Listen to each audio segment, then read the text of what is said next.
having talked about the process of fertilization as well as the female reproductive cycles, it's a good time now to talk about the first week of human embryonic development. And that is what you're going to look at in this particular lecture. So welcome to the virtual class. Let's look at the events that take place during the first week of human embryonic development. Just as a matter of introduction, we agreed that the prenatal developmental periods can be divided into two. The things that happen before conception would include gametogenesis and fertilization process itself. The things that happen after conception, that period can be grouped into three. We have the pre-embryonic period, which focuses on the first and the second week of development, and that is a subject matter, the first week of development. Then we have the embryonic period, which traverses from the 3rd to the 8th week after conception. And we have the fetal period, which focuses on the 9th week until when the baby is born. So in this lecture, we are focusing on this one. First week of human embryonic development. This is what you're going to cover. We want to explain the events that occur during the first week of human embryonic development.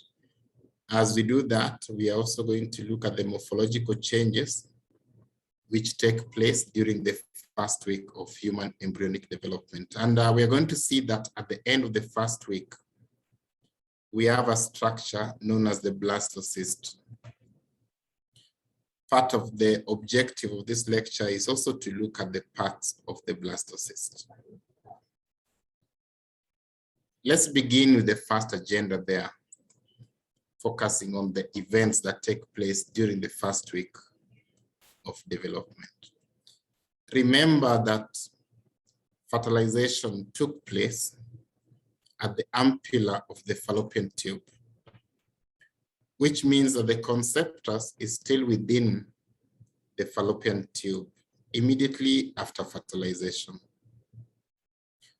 So the events of the first week will also largely take place within the fallopian tube.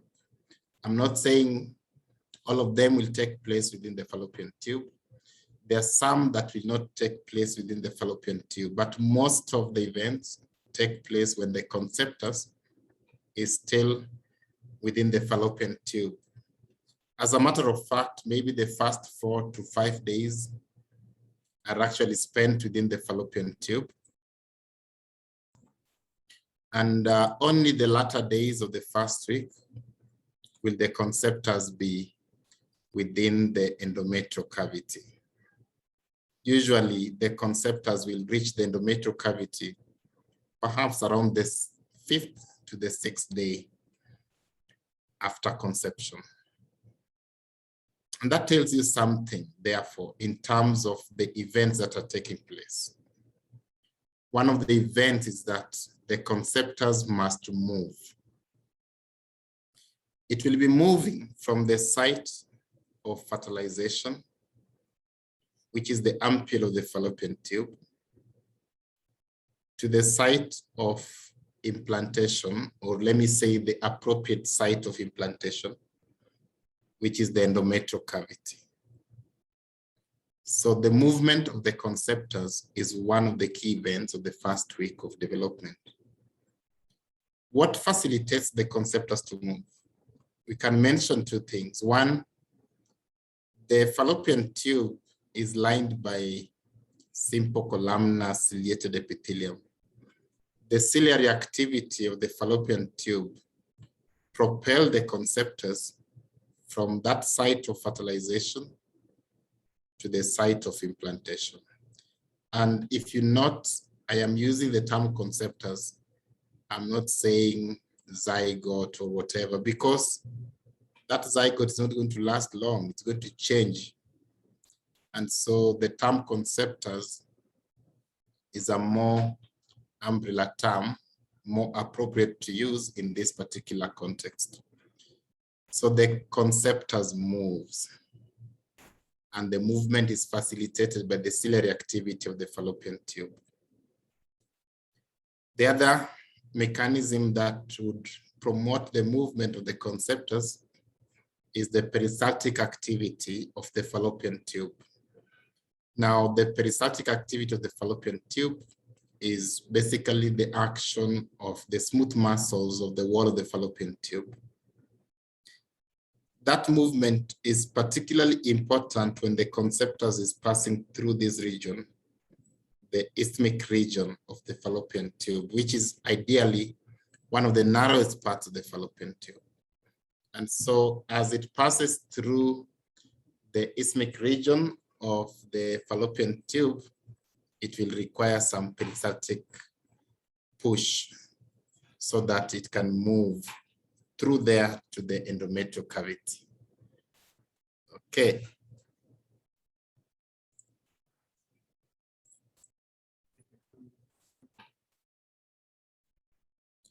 Apart from movement of the conceptus from the site of fertilization towards the site of implantation, the other event that takes place during the first week of development is that the conceptors will have to undergo cleavage.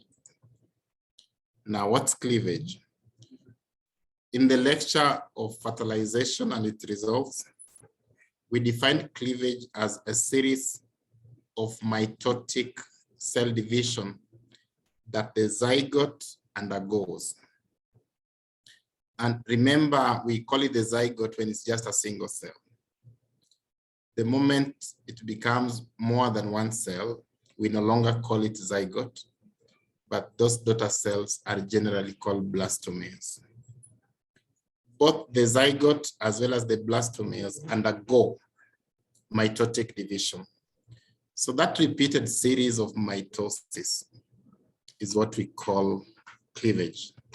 The conceptus undergoes cleavage process. So it means that the zygote divides mitotically. The blastomeres also divide mitotically. And as division goes on, it means therefore that the conceptors will be growing in size. And as it grows in size, it also means that the conceptors will undergo some morphological changes. As you can see, even in this diagram, we see a single cell there. Now it has added to 2, maybe 4, and the number keep on increasing. So there is growth, including numerical increase as well as growth in size. And so the morphology of the conceptor is also changing as the cleavage process is also taking place. Now that we've said that the cleavage process leads to morphological changes in the conceptors, I want us to now merge those two agendas together and talk about then the morphological changes which take place during the first week of development. As we do that, we'll also be still talking about the events that take place during the first week of development. Let's do it this way. Consider that fertilization took place on the first day, or we can say that the first day is considered to be the day of fertilization. So this is what we have. We have a cell here that has 2 pronuclei within it. And it also has 2 polar bodies within it. It tells you something. This is basically the otid stage of development. Remember from fertilization, I told you that the otid stage is that stage when we have a single cell with the 2 pronuclei. it tells you that this cell has already, the oocyte here, the secondary oocyte, has already undergone the second meiotic division. And that is why you are seeing both polar bodies, because the second polar body can only be formed if the second meiotic division is completed. So the second meiotic division has been completed.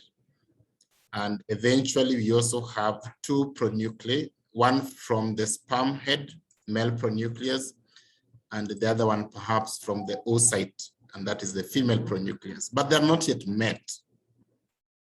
So that time when the two pronuclei have not yet met is called the otid stage. The two pronuclei will meet, and when they meet, maybe in that manner, as we can see that, and finally they have met, we call that stage the zygote stage of development.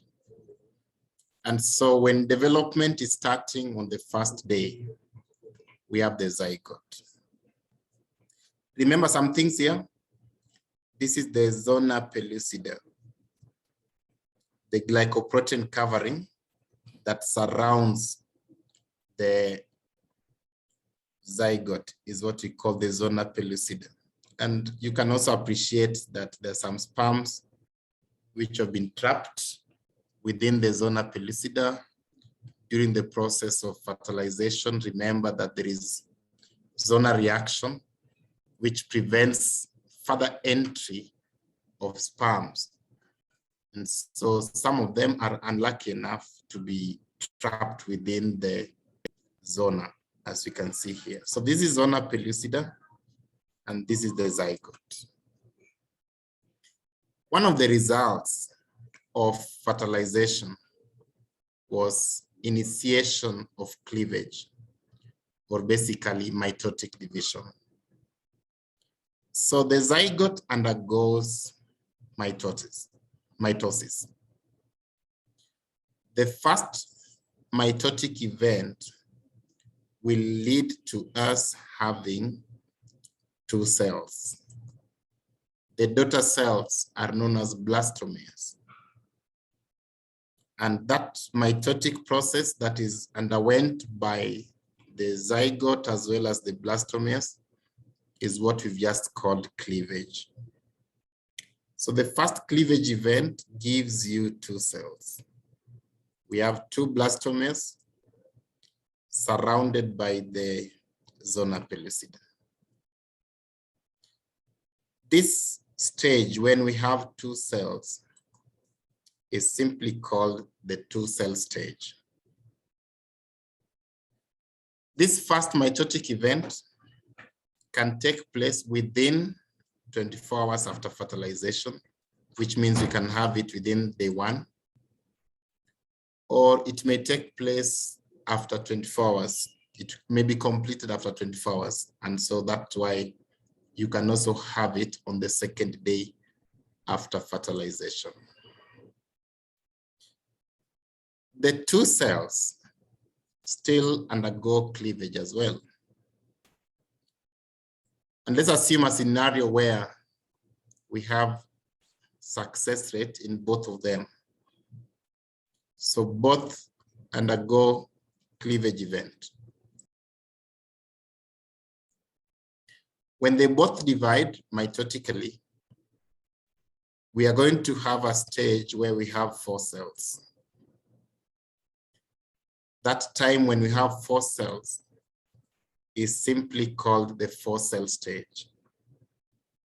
Embryology is not difficult, easy, just follow. So that's the four-cell stage. Now, generally, this second cleavage event will take place in less than 24 hours. And so the four-cell stage is present ideally on the second day after fertilization, because this second one takes place in less than 24 hours. That's why we have the four-cell stage on the second day. Okay, let's bring this one to the next page. Remember, we're just on the second day. We need to account for 7 days. And at this point, we are at the 4-cell stage. Just a question before I tell you about the rest of developmental process. I've put for you a question that I want you to think through.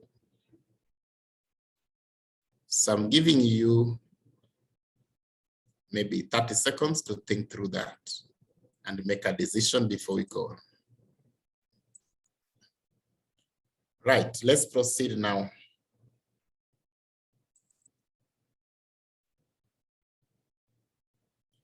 Remember, we reached the second day. And at that stage, we had a structure that has 4 cells. So we call it the 4-cell stage. These 4 cells will still continue to undergo cleavage. Maybe not necessarily now at the same rate. Let's be practical now. So some cells will have divided, some no. And maybe even the rate of division is different. And so I don't want you to narrow your mind on from 4, you must go to 8, then 16, then 32, and there's no other option. Open your mind now. Maybe 3 of them will have divided by after a particular period and 1 is lagging behind. Maybe out of those 3, then the daughter cells begin to divide immediately.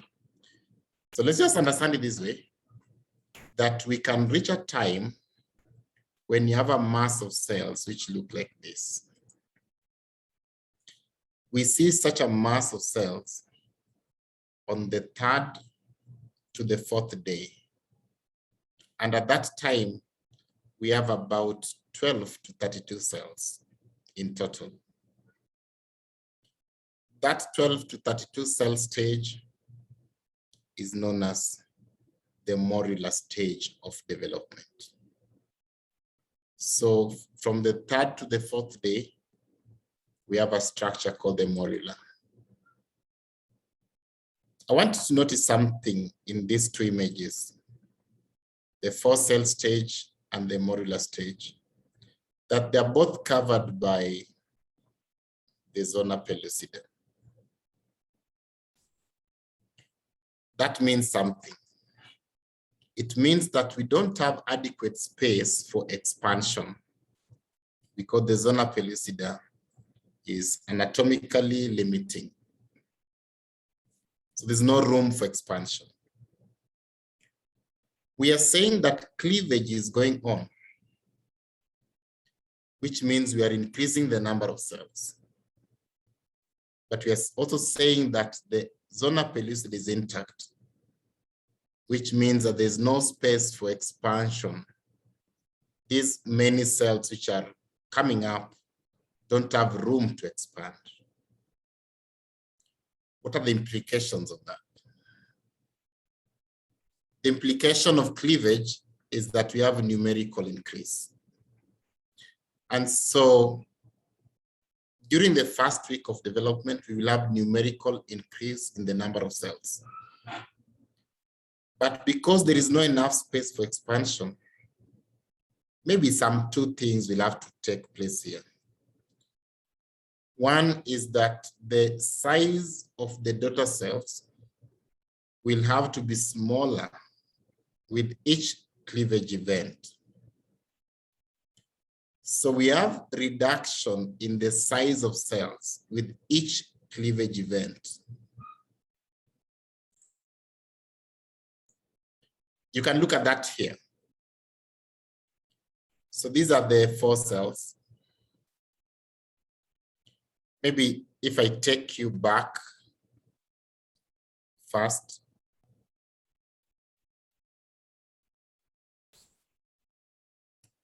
Let me take you back so that you see the previous slide. Sorry, not that one. That one.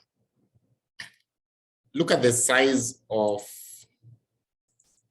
the zygote It's filling the whole of the shell of the zona pellucida. Then the two cells are there.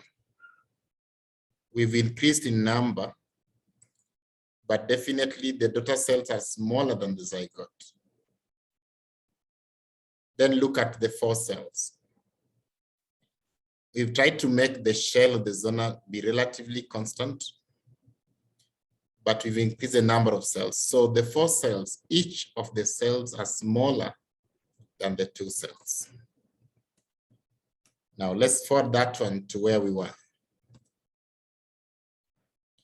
So here we see that the four cells are within the shell, and here those 12 to 32 cells are also within the shell of the zona pellucida. Each individual cell is smaller than these ones. So you agree with me that there is reduction in the size of the cells with each cleavage event. There's something else. If you increase the number of cells and the shell of the zona pellucida is not permitting, it's not allowing expansion, it means what? That the cells will be squeezed within themselves. That process of squeezing of the early embryonic cells is termed compaction. The cells of the morula are compacted. The process of compaction is very important for these cells. That intimacy is important for them to communicate amongst themselves and even identify themselves as members of the same gang, so to speak. All right, so I want you to capture that compaction process characterizes the first week of development. We are on the fourth day, we have a morula. The process of cleavage continues.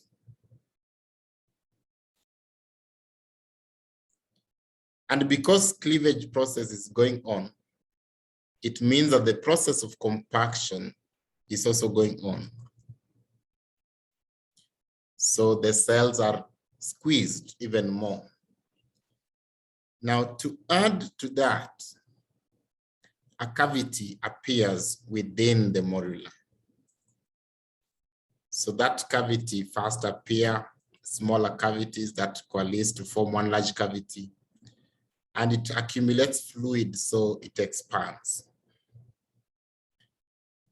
That stage of development, when a cavity is present, is generally seen from the 5th day onwards. We don't call that stage the morula anymore. We call it the blastocyst stage of development. So it begins from the 5th day, going upwards. This is the blastocyst, that conceptus that has a cavity inside. So you realize what?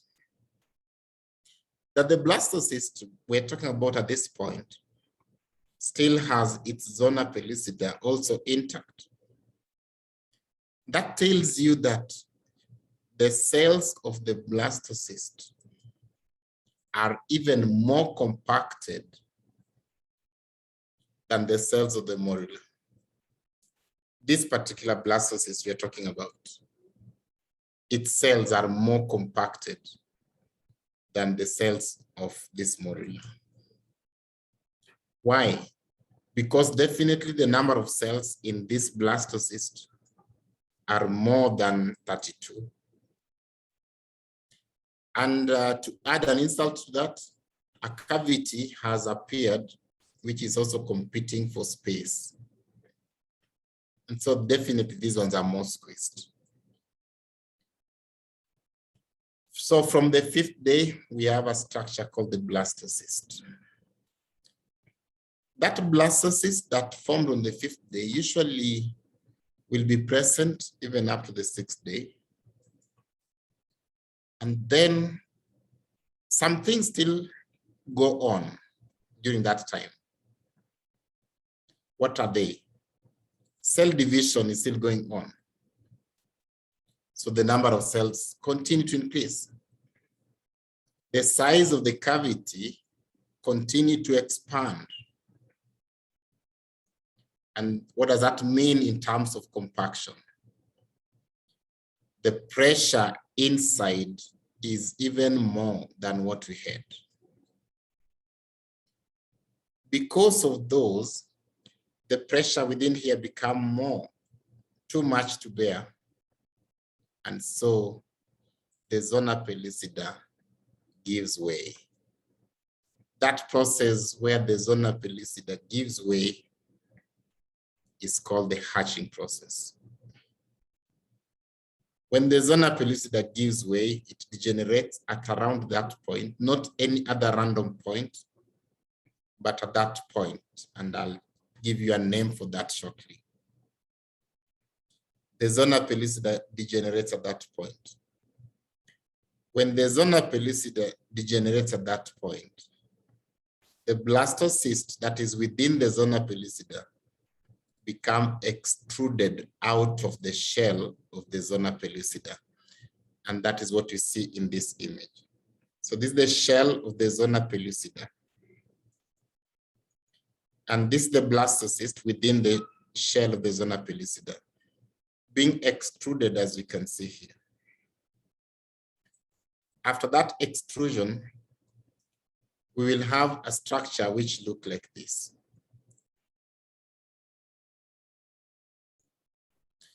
Such a structure will be present from the 6th day all the way to around the 8th day of development.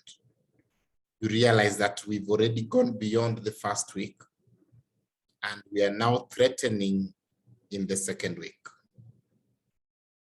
But all in all, I want you to compare these two structures. The structure that has been extruded is still known as the blastocyst, just like the one that has not been extruded from the shell of the zona pellucida. However, to distinguish the two, we call the first one the early blastocyst, and we call the second one the late blastocyst. So we have an early blastocyst and a late blastocyst. This is the late blastocyst, this is the early blastocyst. There are some differences between the early and the late blastocyst. We can try to capture them. You can compare the size. First of all, we can compare the presence of the zona pellucida. So the early one has it, the late one does not have it. We can also compare the size of this cavity. The late one has a bigger one. The early one has a smaller one. And it should make sense because remember the cavity increases in size. And so this one will have a bigger cavity compared to that. Look carefully at the cells on the periphery. Look at their shape.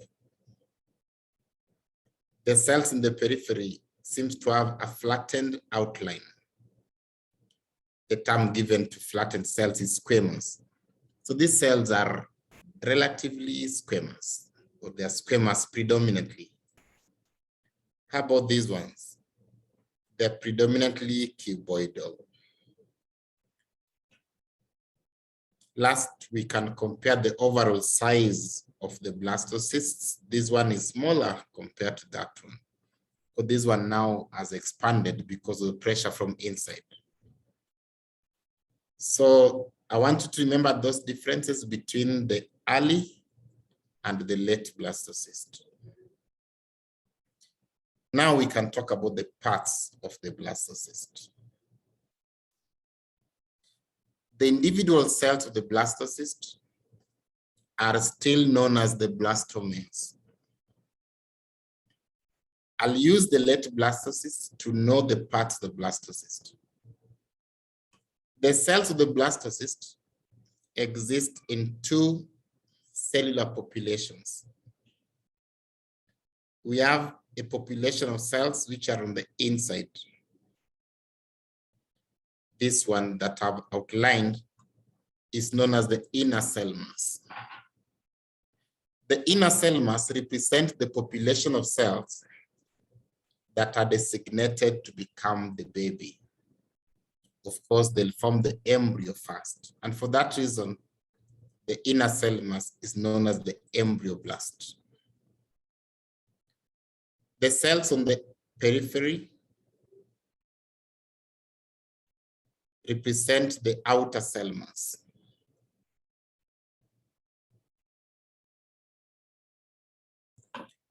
This outer cell mass refers to the population of cells designated to become the placenta. Because the placenta is a supporting structure, we call the outer cell mass the trophoblast. So we see two populations of cells in the blastocyst stage. The one designated to become the baby, inner cell mass. The one designated to become the placenta, the outer cell mass. This space is what we call the blastocyst cavity. We can also say that the blastocyst has two poles. This one here, the pole of the blastocyst away from the inner cell mass is known as the embryonic pole. You can consider that ab to generally mean the absent. So absent embryo, basically. This part that lacks the inner cell mass is known as the abembryonic pole. The abembryonic pole of the blastocyst refers to the pole that leads the way during the hatching process. So this is the part of the blastocyst that leads the way when the blastocyst is coming out of the shell of the zona pellucida.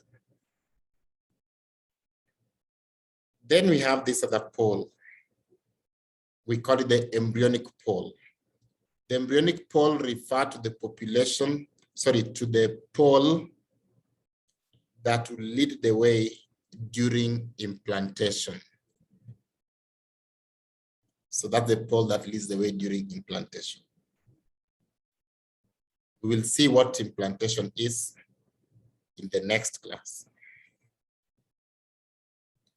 Good, so let's make a summary of the events that take place during the first week of development. We have said that during the first week of development, the conceptors will be propelled from the site of fertilization to the site of implantation, and there's some mechanisms that will promote that movement. As that takes place, there is continuous cleavage. This will increase the number of cells, and because of the pressure inside that we call compaction, hatching will eventually take place. In terms of the morphological steps, we talked of the zygote, 2-cell stage, 4-cell stage, modular stage, and the blastocyst. I hope you remember the timing. Zygote is day 1, 2-cell is day 1 to day 2, 4-cell is day 2, modular is day 3 to day 4. The blastocyst in general is day 5 up to day 8. Importantly, you realize that when the first week ends, there are two populations of cells that have been formed. One designated to become the baby, the inner cell mass, that refers to the embryoblastic tissue, and the outer cell mass, the trophoblastic tissue. In simple terms, we can say this. When the first week ends, a decision has already been made in terms of the population of cells that will become the baby, embryonic, and the population of cells that will never become the baby, the non-embryonic. That distinction is made in the first week of development. And The conceptus that has already undergone hatching is the blastocyst. That blastocyst is ready for implantation. So when the first week ends, the conceptus is ready for implantation. Good, so that is the first week of development, basically. Thank you.